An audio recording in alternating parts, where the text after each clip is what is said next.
All right, welcome back, Inebri-arts.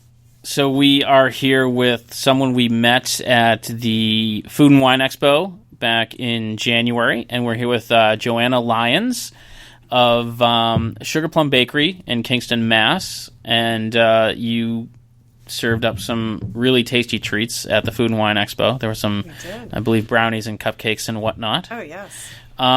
So when did you get your start as a baker? In high school, I went to South Shore Tech in Hanover, and that's where I fell in love with it. I didn't necessarily do the baking part right away. I'm pretty sure I was just doing the restaurant part, but still just loved that. And then once I got into the baking, I just fell in love. It was awesome.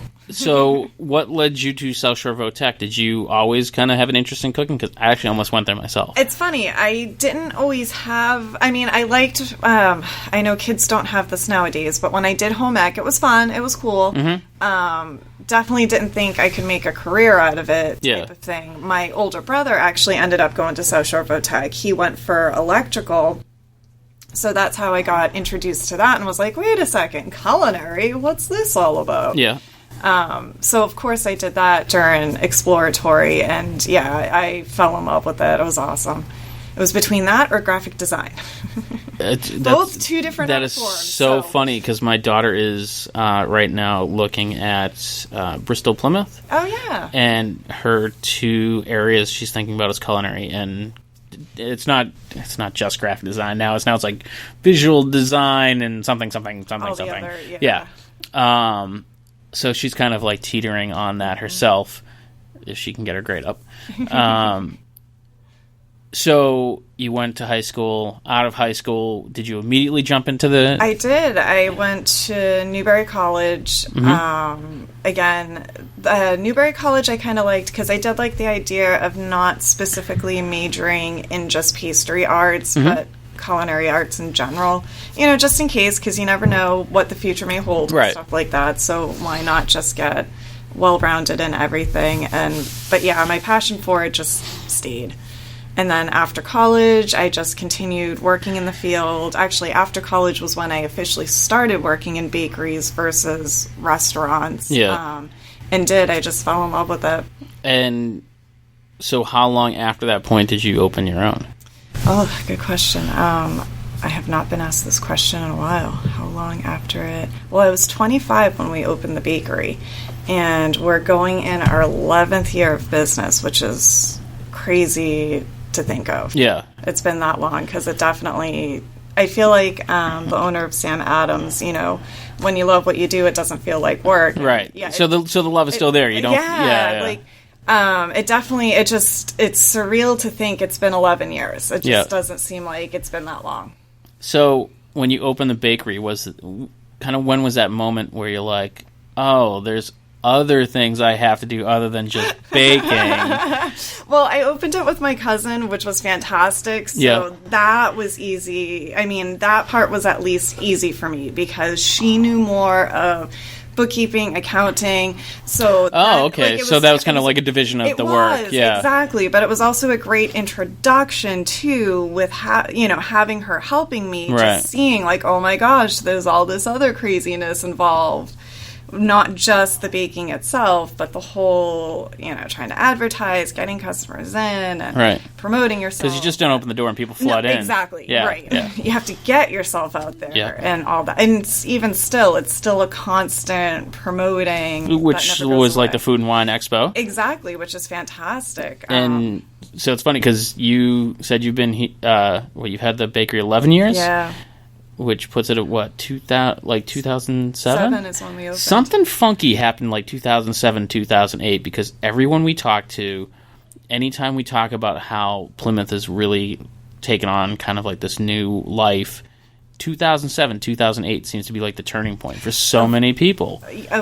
Different things opening. It's funny. I've talked to other people too. How a lot of stuff has started. It is coming to the Plymouth area, and just, like Mayflower Brewery just celebrated their 10-year anniversary. There was something about that year. But there's also that saying that goes with opening a business. The true test is 5 years. Right. If you can make it past that 5-year mark, then you're pretty good. Exactly.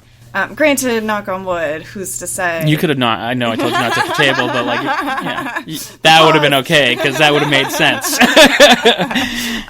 Because you never know what the economy and all that stuff's going to hold. Yeah. But pretty much, if you can make it past that 5-year mark, then you pretty much know what to expect with the trends. And you have some years to track, and you built a customer base, hopefully, by that point. Right.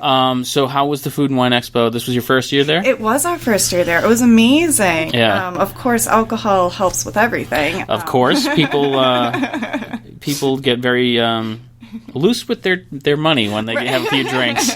Well, that, and they're more open to chat with you, too. Oh, sure, yeah. Because I know when we've gone to do wedding shows, it's always awkward for anybody just to kind of put themselves out there. Yep. And be like, yes, I need stuff, but I don't know how to ask for this stuff that I need. Right. Yeah, once the Food and Wine Expo was just so much fun. Everybody was more willing to joke around with stuff, and it was a great atmosphere. Now, were you always an outgoing person? I like in my,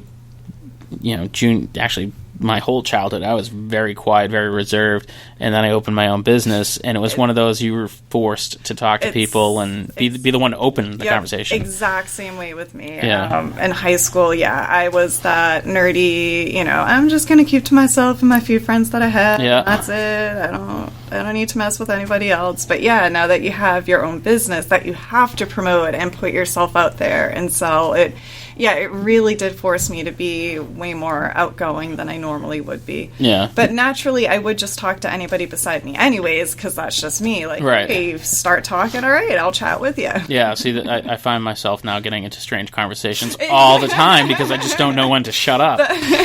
The girls at the bakery make fun of me for that, and it's like, it just happens. It's not like I have any intent of having conversations with people. It just ends up happening too. So, and sometimes it's other people just being like, oh my goodness, I'm having such a rough day, I so need this cupcake. And then that just tailspins into other conversations. So what is the specialty at the Sugar Plum Bakery? It's definitely between the cupcakes and then our custom cakes. So why are cupcakes so popular right now? It seems like there's a ton of cupcake boutiques. We've been holding on to the trend for a while, like the South Shore. Well, Massachusetts in general, it's definitely been holding on to it because I think what's great about cupcakes is instead of committing to a whole cake in one flavor, like cupcakes, you can have multiple flavors. So it's not like you're just set on that one standard flavor. You can dabble with a whole bunch of different ones, and it's great to share with people too because you can cut them up into smaller portions and then try a bunch of different flavors. And it seems like, to me, when I think cupcakes, there's chocolate and vanilla. Right. Oh, there's so much more. And I'm feeling really squirrely red velvet. See, we have a lot of fun with ours. Right now for Valentine's Day, we've got the candy, a red hot flavored cupcake, and then we've got a strawberry cannoli cupcake. I'm trying to think of all the fun flavors, but during the summer, we'll have some of our boozy cupcakes. So we'll have a margarita, pina colada. Nice. That's cool. I may have to come see her. Yeah. I forgot about Valentine's Day. For New Year's, we had a strawberry champagne cupcake. And then during the summertime, we'll have a Swedish fish flavored cupcake. I think you told me about that because I'm like, oh, damn, that sounds good. Once it just takes little inspiration for me to be like, oh my gosh, I need to figure out how to turn that into a cupcake flavor because that'll be amazing. Have you ever done that and it gone horribly wrong? We have, yes. Like the horseradish cupcake just didn't, quite register. There was one I was playing around with. What was it? I was trying to do... It was another minty one, but it just kept tasting like toothpaste. And I'm like, all right, we're going to scrap that for now, and I'll come back to it at another point in time. And actually, one thing I got to start back up that we did a few years back is we had Mystery Cupcake Day. So I had little mini cupcakes for customers to try when they came in. If you could guess the flavor, you got a coupon to come back, or you could get a free cupcake. Yeah, if you guess the flavor correctly. And so many people would get frustrated with it because I wouldn't dye it the color it was supposed to be. Right. Just to make it a little more challenging. I do need to start that back up again because we usually did that during the slow time just to entice people to come. Another reason to come by and give it a whirl. So I should start that back up again. Now that we're talking, and that's how I would discover some of the funky flavors, because I would just you'd make like a mystery cupcake, and people would be like, I don't know what it is, but it's really good. That's how we kind of gauge some of the flavors. Oh, nice. Which is fun. Have you done a gummy bear cupcake? I have not. That would be a fun one to do. I feel like that would be. Yeah, I did a Sour Patch one. That one was a lot of fun. Yeah. I think it was watermelon Sour Patch. I'm not a big sour like this. I'm not either, but I know other people are fans of the sour.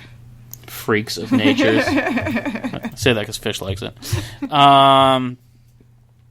So you also do cakes. Do you do like wedding cakes or just like kind of birthday cakes and stuff? Actually, I'm hitting the circuits now for all the different wedding shows out there. Yeah, we do all sorts of. I should send you some of the photos we've done. I mean, beautiful, elegant cakes. Mm-hmm. And then one of my favorite ones I just did this past October. It was awesome.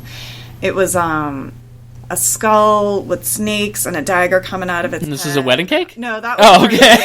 I'm like, well, sounds like an interesting wedding. I did do a really awesome, I think, what did we end up calling it? Geeky or nerdy wedding cake. So it looked very elegant on the front, and then in the back, it was to look like underneath. It had like Marvel Comics, DC, Harry Potter, nice. Star Wars. Yeah, so each tier had a different kind of theme to it. That the bride and groom really liked. Oh, that's cool. With them, which is neat.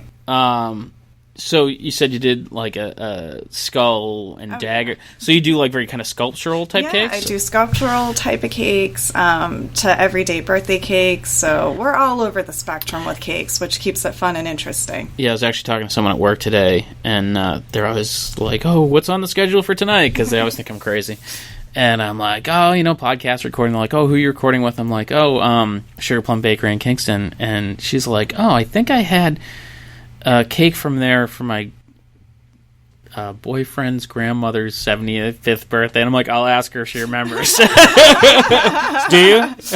It's October, I think. Depends on what the design was. I don't know. It could have been that the skull and dagger Probably one. Not. That'd be crazy. Because I know that was the 75th birthday. Was it really? Yeah, and retirement party. Oh, that's funny. Yeah. So what's the weirdest request that you've ever gotten to make a cake into? Is there one that like really stands out? Weird wise, not. We did do a cake for I can't remember the technical term for the doctor, but it was a kidney doctor. So we did draw a kidneyologist, I think. Okay. Yeah. So we drew a set of kidneys on the cake. I forget what day it was. I forget what we wrote on it, but it was just like whatever. Nothing really surprises us. What we do love, though, is we do have some kids that will sketch out what they want their cake to look like. I think... Do you have a picture of that on your website? I might, because I think I looked into that. I'm like, that's a really cool idea. Because we did one for a Hello Kitty one. There's been a bunch of them that we've done. Yeah. I think that one... I think it was the Hello Kitty one I finally put on the website, but...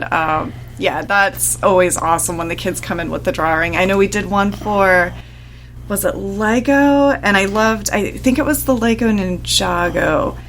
He wanted that particular one on it, and then he had like tornadoes drawn all around him. Yeah, I mean, it's fun. It's fun when they get into like, you can really duplicate, like, I can design it. This is awesome. Right, yeah. And so then it's like, it's what they want, but it's theirs. So that's very cool. And we had one little girl years ago where she would design it out, and then I think it was the second time we did her birthday cake, or she designed, might have been her dad's birthday cake too, but she actually wanted us to put her signature on there as well. Oh, so, really? Yeah, like a true artist. Yeah. It was awesome. That's funny. Now, do you do kind of, I don't know, savory is the right word, but things that aren't sweets, breads and rolls? No, we just stick to the sweet stuff. Just the sweet stuff? Yeah. Have you ever tried to... I'm going to ask this question. I feel like it's an automatic, like, you had to have tried this. Have you tried to, like, incorporate, like, the bacon cupcake? I've had... we did try to do a maple bacon cupcake, which went. Yeah. Versus... when I tried to do an actual bacon-flavored one... It just didn't... No, it doesn't translate well. Yeah. Like, even the extract that I picked up, even though it was called bacon, like, it tasted like smoke. Yeah. It just wasn't. It was just like, oh, that was gross. Do you ever try... I'm sure that you try and, like, talk people into the right decision because you're the professional. But do you ever get those people that are just, like, adamant, being like, I want you to make a bacon birthday cake. And you're like, telling you. Actually, we do have one customer... I forget the flavor combination it was, and now she gets it every year for her birthday, which is hysterical. So when it comes in, it jogs my memory, and she's like, I know you guys don't agree with me doing this flavor combination, but it is so good. And I'm like, did you try it?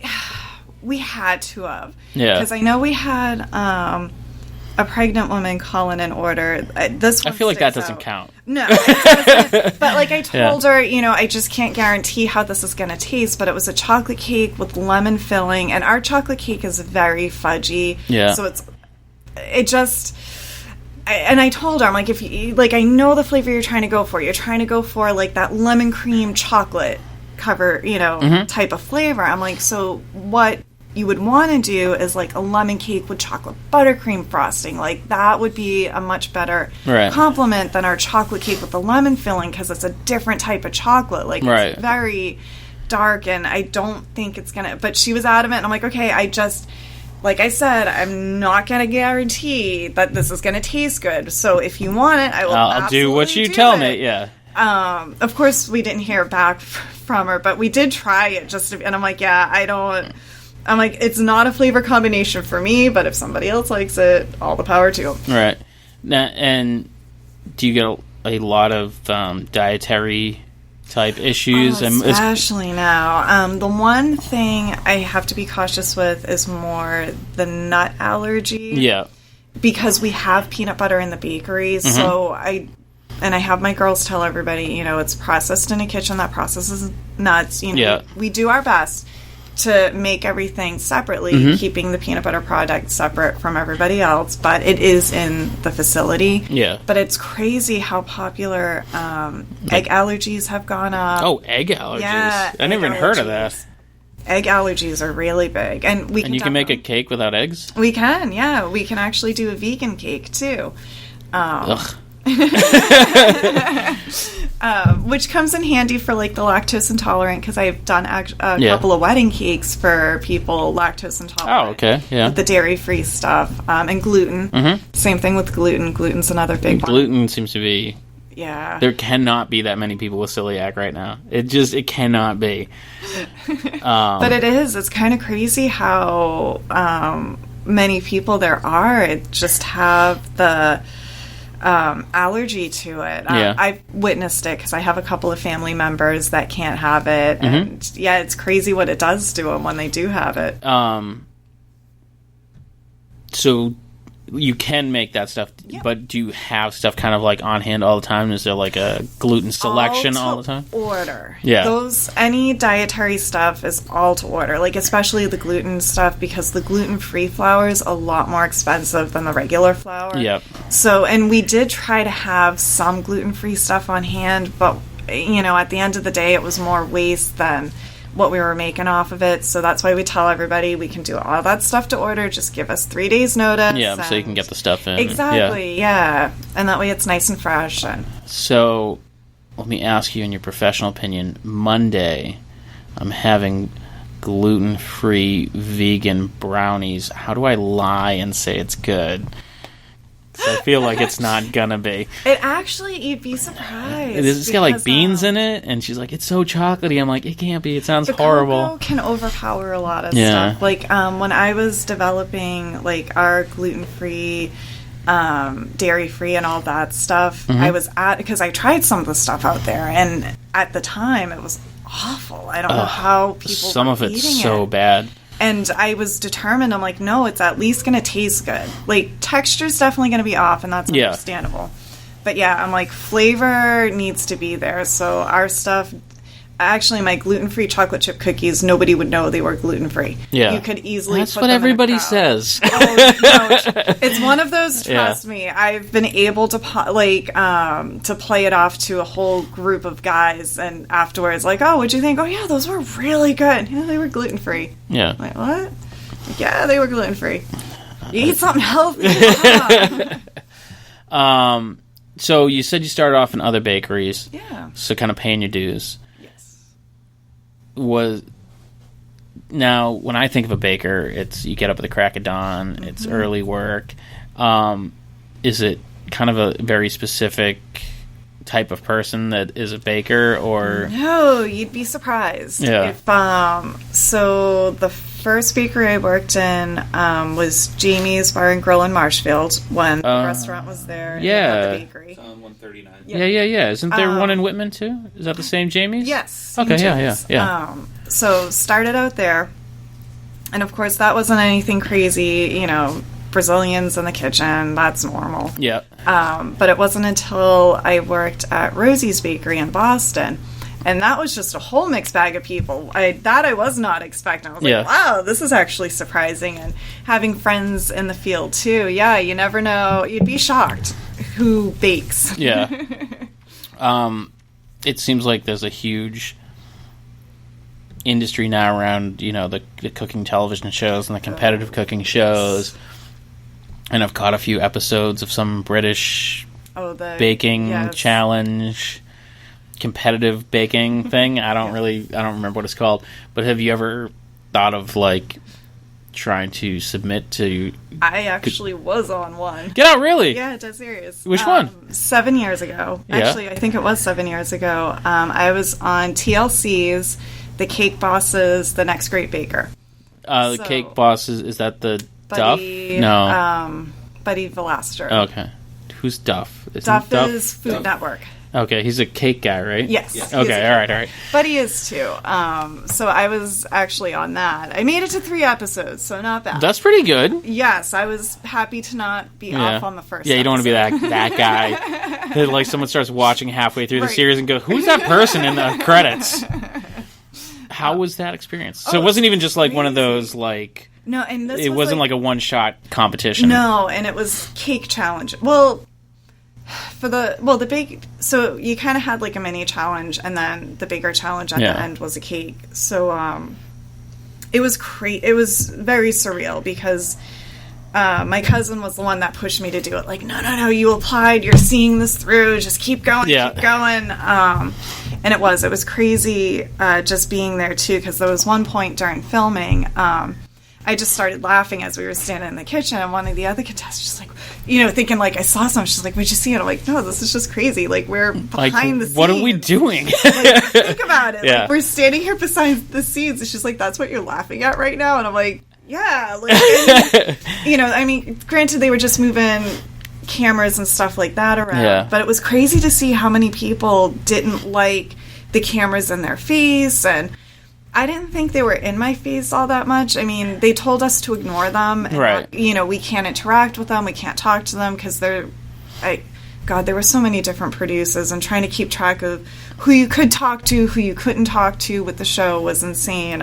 So if you tell me I can't talk to somebody, then it's like, all right, well, you're not there, so... Right, yeah. So if you're in my way, I'm just going to plow over you. Exactly, yeah. So... It was crazy, but they definitely learned a lot from us because in the cake industry, everybody's got different techniques to do different things. Yeah. Either you were self-taught, you were taught by somebody else, even YouTube, you can learn stuff off of there now. So when you get a bunch of cake artists together and you see oh my gosh, how are you doing? Wait a second. So were you able to kind of get a lot of ideas from other people and stuff? Yeah, and learn the way they did certain things and vice versa, which was really cool. And I don't think the producers of the show were expecting us to do that. So they would try to, when we had to go in to do the, what do you call it? The one-on-one commentaries where they're interviewing. Oh, the confessionals? Yeah. Oh my God, why do I even know that? The stuff the person interviewing you would say. Oh, so someone interviews you. Oh yeah, you could totally. I mean, they just want you to be this person's a bitch, and the way they would phrase it too. And I'm like, no, I know for a fact they totally didn't say that to you, because she just came downstairs and was like, hey, this is what I told them. And I don't think they were expecting all of us to be like that, just to be open and honest with each other. I think they wanted more of, like, the backstabbing. Well, and it's like one of those things is like... Which I understand. I have to make it's entertaining a show. TV. Yeah. Exactly. And like, but it scares me how many people don't realize that. Right. Well, talent will get you on the show. Right. But then after that, they want you. Well, there's a reason why the like really horribly annoying people are on there. Right. Exactly. Way longer than they should be. Yeah, and I was too nice. I wasn't full. You weren't flipping tables and throwing things. Yeah, exactly. I wasn't caving to throw people now you under know. the bus. Now you know. I know. I should knock someone's cake over. Right? Well, actually, on the second season, one of the girls, was it the second season? It was either the second or the third season. I can't remember now. But one of them in the finale, she actually cranked the oven temperature up to, like, so people's cakes got burnt and stuff. Oh, like, really? She actually did nasty stuff. Wow. And I'm like, and of course the producers are like, yay! Of course. Yeah. Well, and what was great, too, because I get along so easily with people, when I actually got kicked off, I was crying because it was just like, oh my God, trying to be, like, having thoughts going through your head of, I own my own business, I'm on TV, I need to, like... I can't fly off the... Like, not like I would normally fly off the handle, but I've got to be careful of what I'm saying. And then it's just like, that's it. I just know how to cry. So I am just going to cry right now. Well, it's just got to be, like, so much pressure that, like, when it's done, it's just got to be, like, a release. It was a huge release because once I got kicked out, they took me aside. And, of course, a couple of the guys, I don't even know if they're... I can't remember their technical terms, but producers of some sort, they're giving me hugs like, I don't like seeing you cry, this is awful. And so they started joking around with me. And then when they wanted to film, my leaving scene. They're like, can you cry some more?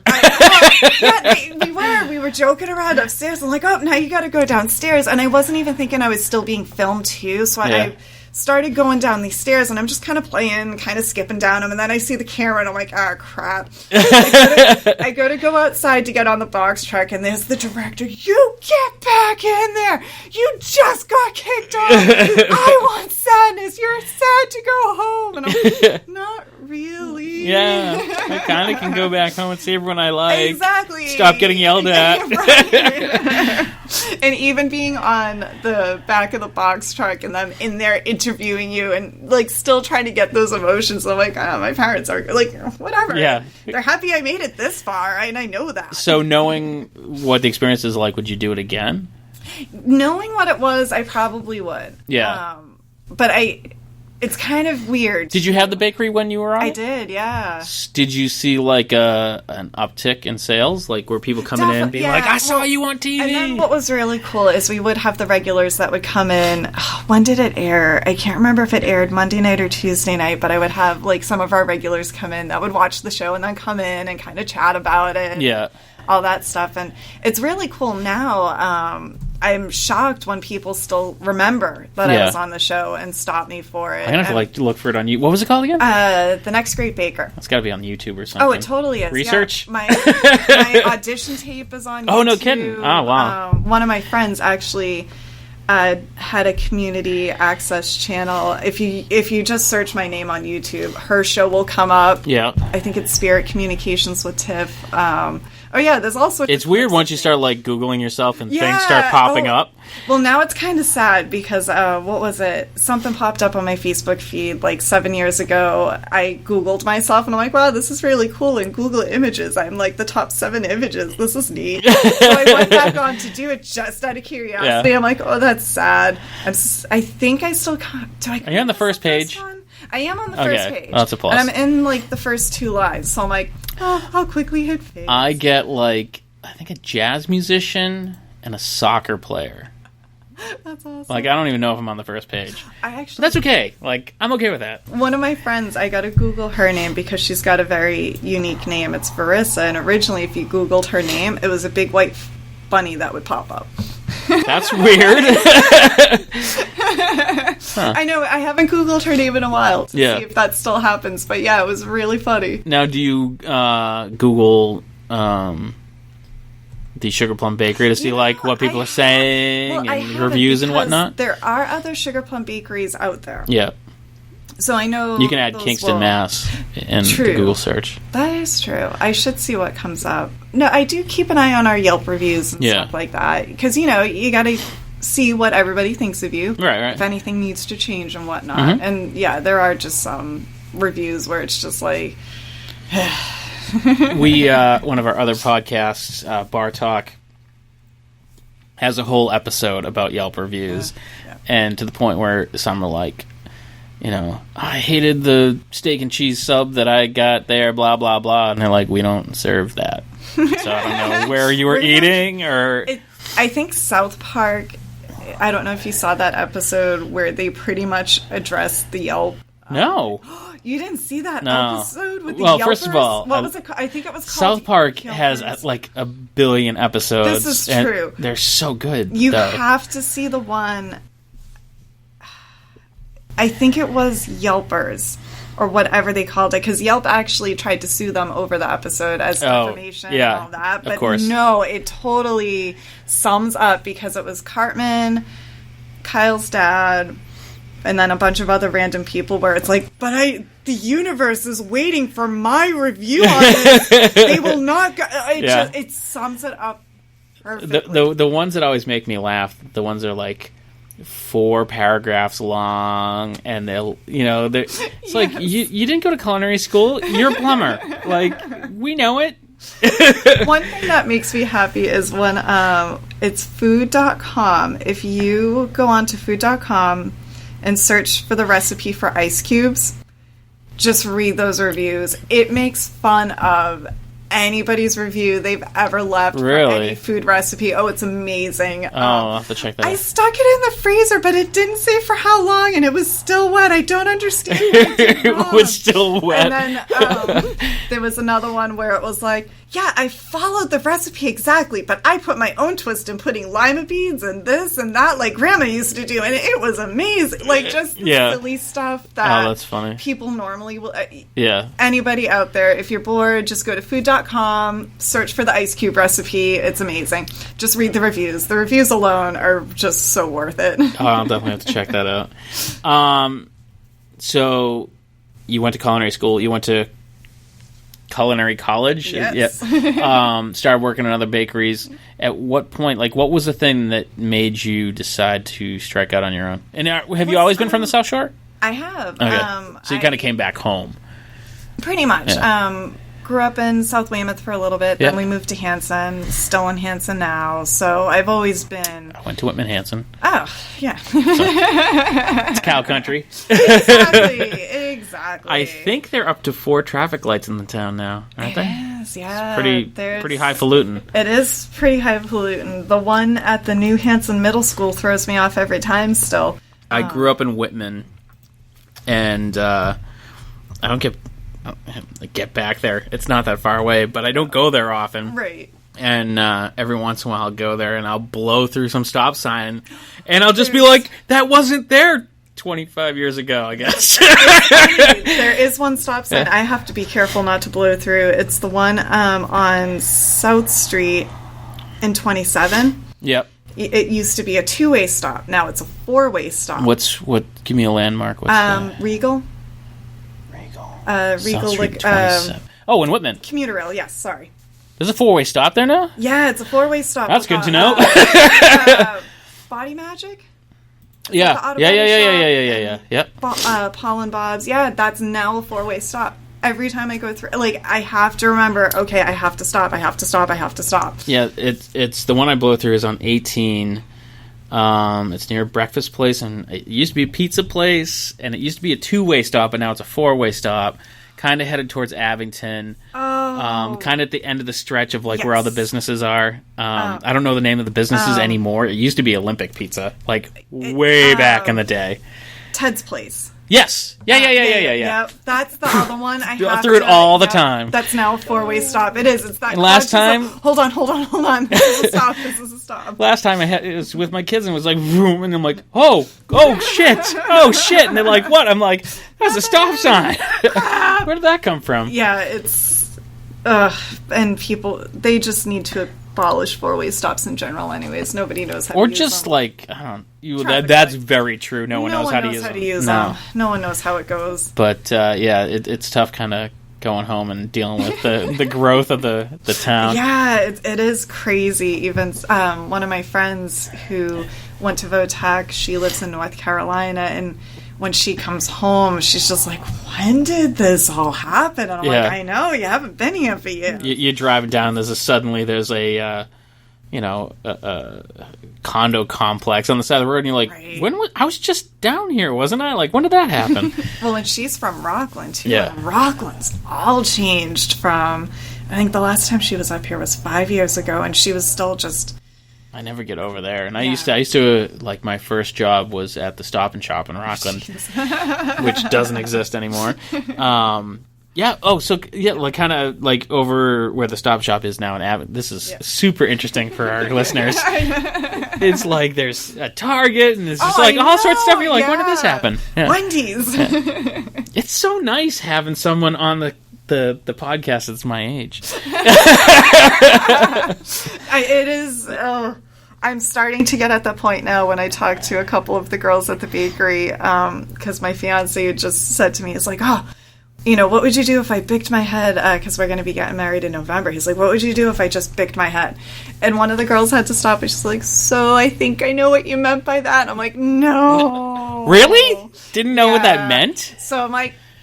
They still make Bic razors, right? Why am I looking at him? Researched. I am pretty sure they still make That's still a thing, yeah. No, not for the 25-year-olds. Oh, so now you'd be like, what would it be like if I Dollar Shave Clubbed my head? It was funny because one of the other girls, who's just a little bit older than me, she's like, see how it feels now? You have to explain yourself. I'm like, oh my god. See, I get that from my kids, but I feel like that's a normal thing. Right. But I do it just for fun. Yeah, every once in a while, like you'll say something and people just stare at you and you're like, "What are you talking about?" I know. So I said to her, "I'm like, it's because the Bic razors were disposable, so you could just take it, and shave. Like you just could shave." That's really what you did. Yeah, that's what it means. Yeah. Wow, that's rough. I didn't realize that was like a... I know, yeah, as I'm just talking about stuff, what was actually a term that popped into my head just because it was fun? I think I called her a 2-time hussy one time, just making fun of her. I can't remember what we were talking about. So that kind of bakery. Exactly, yeah. And she was just like, oh my god, wait, you have to repeat that. I've never heard of that. I'm like, are you kidding me? What's a hussy? You're 2-time hussy. Oh, what did my kids drop the other day? Something like I'm out at lunch with my kids and my son's like, oh, blah, blah, but she's a thought. And I'm like, a what? Oh, I just learned about that. And he's like, a thought. And I'm like, you thinking about her? And he goes, no. And I'm like, what are you talking about? And he's like, it's that something over there. And that's when it kicked in. I'm like, oh, I've heard that. Why are you saying that? Well, and some of the terms, too, I'm like, that just makes it longer. Like, that doesn't shorten anything. Right. Like, in my day, we would just call her a... Yeah, just like, call it that. Why? What if she's not in the room? What if she's not over there? What if she's right here? Granted, thought is kind of clever. It's easier to hide, but still, yeah. From your parents who don't know what... Well, exactly. Well, the funny thing is, like, I had heard it before. I think it was like a context... I think it was like a context thing, because, like, I had heard it. You don't expect... I don't expect my 15-year-old to, like, drop it in front of me. Almost like my parents, they went to... they did a Mediterranean cruise. I think it was 2 years ago. And my dad was actually stationed over in Germany when he was in the Army. So when the cruise ended, they wanted to go to Germany for a couple of days. So my mom booked it on her own. And she didn't realize the hotel she booked in Germany was in the red light district. Oh, okay. So that's a pleasant surprise. Made for really fun texting things. So she didn't know what a hookah was. So that was really fun to explain to her what hookahs were. And then my sister-in-law... That's when we're from with the Boston accent. So much is. And then my sister-in-law, I forget, stuff... my mom was just joking around, like, oh, do you guys want anything? Because, she's sending photos of some of the stores just to try and be funny. And then my sister-in-law, God love her, but I hate her because I knew exactly what she was doing. And she said, she's like, oh, you should see if it's like Bear Week there. And I'm like... There's a conversation I don't want to have to explain. I'm like, oh my God. Yeah. And then, of course, there's my mom. I don't get it. What's a bear? And I'm like, yeah, Dorothea. What is it? And she's like, nope. I think her daughters need to explain this one to her. And I'm like... I no longer have signal. And then I'm like, oh my gosh. So my sister, God love her, I think she found the Urban Dictionary definition for it. You like copied and pasted, still part went over my mom's head. So it was like, I freaking hate you that your daughter now has to explain this to you. And I hate the two others of you. You're dead to me now. So I'm going to ask you a question before I tell you the story, because it's definitely... salty? Is that what we decided the term is? I think that's what we went with. Have you ever played Cards Against Humanity? Oh, I love Cards Okay, Against so now Humanity. I can tell this story because I don't. Amazing. Because there's nothing I'm going to say that's going to offend you more. Oh gosh, no. So, I was driving home from work one day. My girlfriend was visiting her sister at her sister's like summer house in Sarasota. So they've been drinking all afternoon, and I call her like, "Hey, what's going on?" First words out of her mouth, "What's a glory hole?" I'm like, "I'm sorry, what?" And she's like, "We're playing Cards Against Humanity." I'm like, "Okay, that's how you start off that conversation." So then you have to explain it to her, and you're like, "Oh, okay, all right." Does that help you win? I don't know how that works. Oh, it's such a great game. Oh my god! So, a way to make that game better that we have done. It takes a little prep work because you kind of have to go through the cards first and be like, okay, this one won't work, this one will work. Pictionary Against Humanity. Oh, that's... So you got to kind of go and weed out the ones that you're like, there's no way you can draw that. In all honesty, because my group of friends and I can be sick and twisted, but whatever. It's all in fun. We've turned all sorts of things into either Pictionary. That's why when the other card game came out, What the Meme, it was like, how? How did none of us think about doing it? What the Meme? I don't think I've seen that one. So it's kind of like Cards Against Humanity. So pretty much you pull a card and it's a picture of a meme. Yep. And then you pull other cards to match up sayings to go with it. Yeah. Okay, that sounds pretty good. You should also check out Joking Hazard. Joking? It is... Are you familiar with Cyanide and Happiness, the webcomic? No. So you play much like Cards Against Humanity, and the judge plays the first card, which is one panel of a cartoon. Okay. And then... I'm trying to remember now. And then the deck plays like the next panel. And you play the punchline. And then everyone else is going to be best also. Okay. It's a lot of fun. Yeah, it's a lot of fun. Because where we kind of originally picked up one of these games was, I don't know if you've ever played Boulder Dash. Oh, yeah. Yeah. Because Boulder Dash is pretty much the beginning of all these other games. Kind of, yeah. Yeah, I haven't played that in a long time. You have to have a twisted mind. That's the one where you make up the definition, right? Exactly. Or it doesn't have to be in our interpretation, it was stories. Okay. like one of my fiance's poor friends, he was the butt of almost every joke and his dad. So it's, just depends on what it turns into. So but we've always adapted games to just like, what will make this more fun? How can we make this horrible? More entertaining and weird. We have one friend, Kristen, who constantly wins Cards Against Humanity. And so we always say that she's the worst person we know.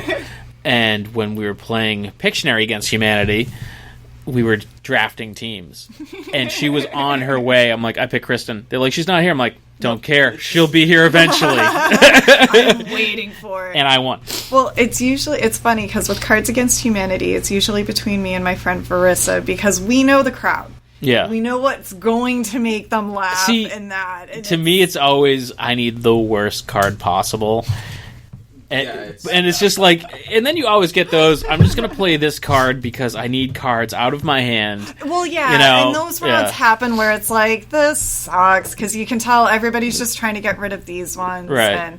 And like you said with the prep work, it's like, okay, I really should, the next time we play it, I should kind of go through the cards a little bit just to pull out the lame ones that aren't going to be any fun. Well, with when you do like Pictionary with those cards, there's just certain ones that you just can't draw. True. Especially like when you put it to like a 2-minute time limit. Like, you know, how am I going to do this? so you got to kind of go through and like pull out the nouns. True. Yeah. True. That is true. So I highly recommend that. Yeah, definitely. So I believe the question I asked was, at what point did you decide to open a bakery? Totally off topic. It was funny. Don't worry, this is how they all go. It was more, my cousin had more of the drive to open a bakery. Yeah. More than I did at the time. I mean, she was ready when I was at high school, and I'm like, oh god, no, like I don't know how any of this runs. Yeah. But she understood, like, you know, I wanted to get like more experience and all that stuff. And yeah, after working at those two, because as we all know, when we've worked for other people, and it's just like, you cannot be more of an ass right now. Like, do you not understand humans? I mean, there's just certain things where, yeah, shit happens. Yeah. Deal with it. Don't get mad at me. It's not like I'm purposely doing things. So, that was kind of like a driving factor too, of like, every boss out there can't be horrible. Yeah. So, and that's why a lot It's of not the what your girls employees say. But no, you know, shit does happen. Life happens. Oh, sure, yeah, and, you know, you can't avoid certain things, and you can't take it out on employees either. And, you know, that's been one hard lesson too, being an owner, where it falls on you. You know, and it's come across when I'm scheduling things out and everybody needs a particular day off, and it's like, all right, long day for me. Yeah. But, you know, and Guess who's making 1,000 cupcakes by right. themselves? This guy! right. And Yeah. it's not like that they don't have reasons to all need it off at one point or another. And they've all been awesome too, because whenever I've or if that has happened and it's like, okay, well, can you at least work till like this time? Right. You know, and everybody's willing to do it because I'm asking nicely. Yeah. And I feel like when you're flexible with other people, they tend to be flexible with you. Exactly. Instead of being like, no, it needs to be run like this way. Yeah. It's so black and white, and no, it's not. Life does not run that way. It doesn't. So, yeah, because yeah, and when they're not listening to the employees of like, no, you want to save on labor cost and you want to cut back on time, then listen. Right. We're trying to tell you. And every time you get rid of someone, you have to train someone new, and that's so expensive. It is. It really is. Versus just, you know, giving somebody a raise to keep them on. Yeah. So it may surprise you, but that's been pretty much close to an hour. But so where can people go to find you online? Yeah, give the address, the phone number, whatever. Yeah, plug your business. It's Sugar Plum Bakery. We're located at 161 Summer Street in Kingston, which is Route 3A. Kingston, Massachusetts. That's right, Kingston, Massachusetts, because there are other sugar plums out there. Our website is sugarplumbakerykingston.com, and then we are also on Facebook. Facebook, we are Plum Sugar because somebody did decide to trademark the name. Every so often, she decides to go on a witch hunt to shut down all the Facebook pages, so that's why for right now on Facebook, and I think our website, on our webpage, it might say Plum Sugar Bakery, but we're working on all the logistics of that, so. I can't believe you can trademark the term sugar plum. Exactly. It's crazy. But I don't even think she's still in business. But I haven't looked into it in a while, so. She's been quiet, so you're not going to, like, stir that horn. Yeah, exactly. I don't want to stir that pot just yet, so. So thanks for coming on, man. Yeah, well, thank you for having us. It's a lot of fun. It was a lot of fun. And we hope to see you at future events, so we can swing by your table and steal some cupcakes. Treats. Yeah. And I think I literally think I need to come by and pick up some cupcakes for I know Valentine's Day. It's right around the corner, which she is loves crazy. Cupcakes. Oh, then you got it. We were on a pub crawl one day down here in Plymouth, and I turned around and she had vanished. And I'm like, has anyone seen her? She had snuck off to, I won't mention your competition, okay. But you know who it is. I mean, you've got like a couple of bakeries alone, you know, Yeah. You've got that one down by the water, and then you've got the other one down the street here. It's hard not to vanish to go grab a treat. When you're on a pub crawl? No, it's easy enough. I've been on pub crawls where it's easy enough to be like, okay, you guys are going to that pub, sweet. That's kind of what happened. Like her and like four of the people were just like, it's time for something tasty. So, but thanks again, Joanna. Thank you, guys. And we wish you guys the best. Thank you, and too. we encourage our customers to swing by and sample the mystery cupcakes. I know. Which will be out by now. They should be out next week. Putting a lot of pressure on you now. Exactly. So, sweet. Awesome. Thank you. Thank you. All right. Thanks for listening to our podcast. Don't forget to check out our other podcast. There's the Bar Talk podcast. There's Old Colony Cast. And, of course, the Inebri-art podcast along with Jam Packed. You can find all those on Stitcher, iTunes, SoundCloud, YouTube, pretty much anywhere podcasts are found. If you're on some sort of service and you can't find it, let us know, and we'll help you out and or add our podcast with that too. You can contact us at Inebri-art@yahoo.com and follow us on Facebook as well as Twitter at Inebri-art. And feel free to send us some tips, ideas, advice, hate mail, whatever it is, you can get us there. And again, thanks for listening.